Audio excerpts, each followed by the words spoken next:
Pastor Mark, the question is about Deuteronomy chapter 28. The blessings and cursings. Right, so it talks about Israel, and if they follow God's commands, then he would bless them in certain ways. Can we claim those Bible verses as promises for ourselves, or was it only for them? We claim the Bible promises generally for ourselves.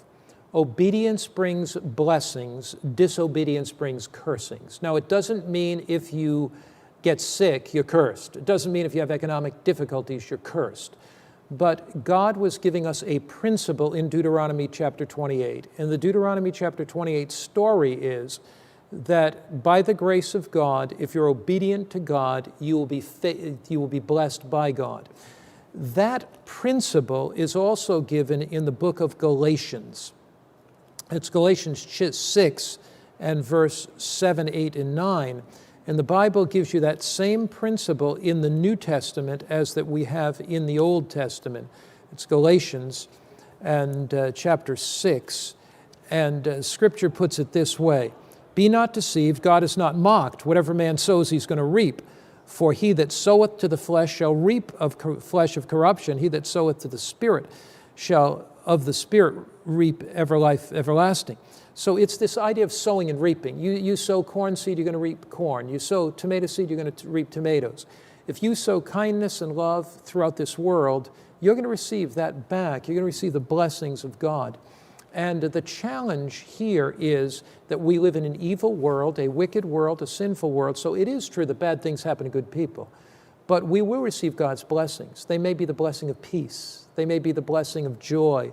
I know people that were physically afflicted. One of my dear friends, Joan Herman, who I met early in my ministry, was paralyzed with polio from her neck down. She had to learn to paint with a paintbrush in her mouth mat. She had to learn to type with a mouth stick. Wow. But she was one of the most joyful people that I ever known in my life. So did she have blessings? Yes. Were they physical blessings? Not necessarily. She was studying the Bible with 15 or 20 people. She'd put her Bible above her, her stick in her mouth, and she would turn the pages of the Bible.